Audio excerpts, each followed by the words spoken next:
The eyes are useless when the mind is blind.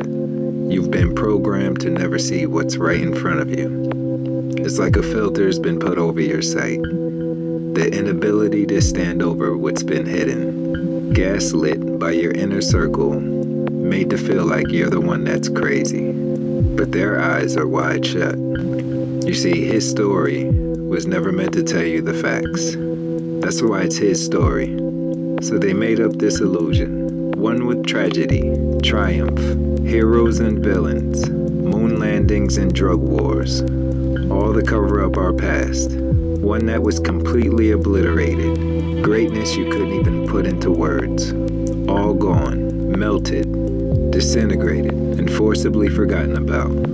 All of the television, the sporting events, the political scandals, the ingredients in the food, the hygiene products, in the fabric, all of it has been produced and fabricated to hide where we truly are. A chemical imbalance created within you to see everything there is for what it isn't. And you'll notice the average being wouldn't even give it a chance. Not a glance.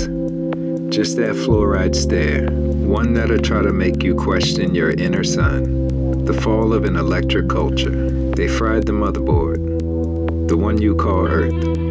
And infected its inhabitants. That's what parasites do. The inner light of the Most High is what they try to replicate and fear the most. So they hide it from you. Made you think it was in some false prophet, some dogmatic fuckery that never resonated with you.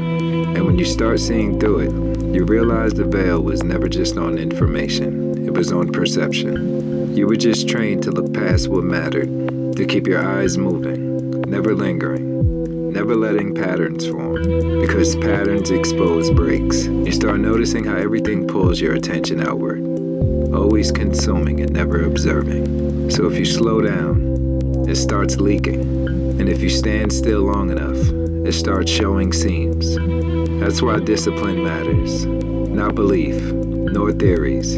It's discipline. Learning how to look without rushing to explain. Letting your nervous system settle long enough to register what's actually there. And once your eyes recalibrate, you stop seeing what you were told to see and start seeing what survived.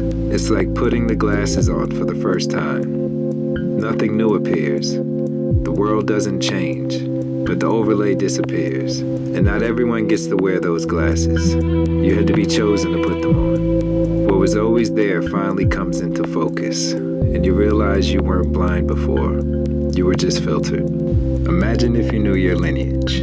Picture the level of consciousness and creativity our ancestors carried. We are prisoners of war in a drunken stupor, deprived on oxygen in the land of the lost. War-torn and hidden from you, the spirit of creation, buried under layers of interruption. Civilizations don't just disappear, they're neutralized. Memory is the first casualty. Lineage is the second, while environment would be the third.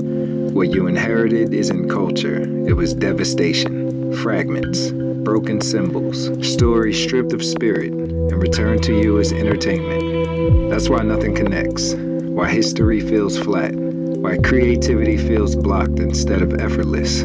You're operating on a reduced bandwidth, lower oxygen, shortened breath, shortened attention. A mind locked in survival can't access inheritance, it can only cope. So the matrix keeps you inflamed, distracted, overstimulated, and undernourished by design. Because creation emerges from coherence, and coherence is the one state you're never allowed to sustain. You've trained to burn energy, not store it. That's how a prison functions without bars. We're descendants of the electric wars. While some call them the fallen angels, that name still grants them too much dignity. I see fallen demons. Intelligence severed from the Most High, wicked to the core, the antithesis of creation itself. What they couldn't erase with force, they learned how to bury in time. Because the last X Factor event didn't just scar the land, it fractured perception. But they didn't remove the evidence. They trained you how to look past it, by teaching you to memorize narratives instead of reading surfaces, by keeping your focus busy while the ground held the truth. And the evidence isn't rare, it's overwhelming. And the most unsettling part is how close it's always been. So enjoy the circus and bread, the spectacle and the noise. Enjoy the ridiculing of the wisest man in the room, the one who sees too clearly to be useful, the one who notices what everyone else scrolls past. Are you not entertained? You might even forget all of this as soon as you scroll. That's if you made it this far. And I wonder, why would they hide any of this?